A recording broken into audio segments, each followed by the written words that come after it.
Então, olhem só, uma situação simples do cotidiano deixa bem claro o que é uma avaliação formativa e uma avaliação somativa. Na avaliação formativa, há a possibilidade do crescimento, né, da aquisição de conhecimento. E na avaliação somativa, é dado aquele pronto. Quem aproveitou, bem. Se não aproveitou, se queimou, como o bebê, certo? Então, sempre quando vocês forem elaborar, pensar na avaliação de vocês, pensem nesse exemplo bem simples. Peraí, será que eu não estou queimando, né, a possibilidade do meu aluno aprender? Será que eu não estou roubando dele o direito de realmente desenvolver, né, a oportunidade de utilizar a língua, de compreender, desenvolver essa habilidade, essa competência de utilizar a língua, né, em situações comunicativas diferenciadas? Então vamos pensar nisso, né, Patrícia? Exatamente. E justamente para pensar nisso é que a gente trouxe também na sequência umas 3 vinhetas, não foi isso? Isso. E aí vocês vão ver essas vinhetas justamente para a gente refletir um pouquinho sobre todo esse processo e para a gente compreender um pouquinho melhor a complexidade que é o processo de avaliação. Patrícia, mas o professor Maurício antes disse que quer falar antes da vinheta. Ah, tá. Então vamos falar com o professor Maurício primeiro. Gente, nós estou aqui, né, observando, e até fiquei até chocado com o exemplo que a Denise deu, né? Imagina jogar um bebê lá para testar e se a água estiver fervendo. Tá bom, mas foi um exemplo assim, muito claro, né, que eu passei assim, muito junto do fórum e a gente participou de muitas discussões e eu tive a oportunidade de ouvir, né, de ver, né, a opinião de vários acadêmicos sobre avaliação. Achei muito produtiva essa discussão. E é interessante, quando nós falamos em avaliação, começar a pensar a necessidade. A avaliação ela é importante em tudo na vida. Você tem que avaliar como está a sua casa, né? Avaliar como está o seu casamento, seu relacionamento, não tem? Se na empresa, tem que avaliar como está funcionando a sua empresa. E agora, na escola? Geralmente nós avaliamos, mas nós avaliamos de uma forma apenas de testar e pronto, daquela forma como a Denise falou, daquela avaliação simplesmente somativa, aquela avaliação classificatória, em que nós não damos oportunidade para o nosso aluno aprender, para refletir, porque avaliar não é apenas avaliar o nosso aluno, não é avaliar o processo, avaliar o nosso trabalho, para ver como que ele está acontecendo e dar oportunidade para que haja reflexão. Avaliação sem oportunidade de refletir sobre o processo, sobre a aprendizagem em si, sobre o ensino-aprendizagem, não é uma boa forma de avaliar. Nós estamos jogando o produto segundo nós, né, segundo nossa ideia, pronto, mas será que ele realmente se concluiu? Ou será necessário modificar, fazer nova intervenção, pensar a nossa forma de trabalho? Será que a minha metodologia de trabalho foi boa?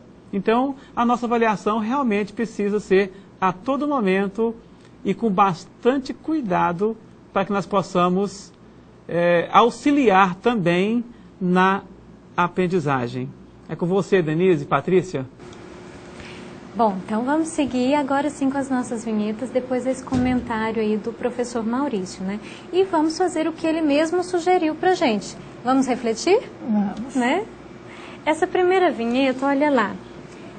Usei um computador topo de gama, uma impressora laser, papel de qualidade e mesmo assim tive um 9 no meu trabalho. E aí, o que será que a gente pode tirar disso, hein, Denise? Eu acho que até o próprio aluno começou a ter uma visão diferenciada de avaliação. Isso. Uma visão errônea, porque será que é só a forma que é importante? Né? Só usar um papel bom, uma impressora boa que vai me garantir uma nota 10? Isso. Não é. Não é. Outra coisa, gente, quando nós pensamos na avaliação, muitas vezes a gente passa essa concepção do nosso aluno. Por quê? Nós recebemos um trabalho, vamos dar um exemplo, tá? Nós recebemos um trabalho todo lindo, né? Assim, em A4, digitado, capa, contracapa, perfeito. E aí, nós damos logo um 10 para esse trabalho. E o outro aluno entregou um trabalho manuscrito, mas o texto está excelente. Só que visualmente o trabalho não é tão bonito e nós não temos que, na verdade, nem todo mundo tem a mesma aparência e nem por isso deixa de ser, né, tão bom quanto o outro. E a mesma coisa, né, Patrícia, Exatamente. com a nossa avaliação.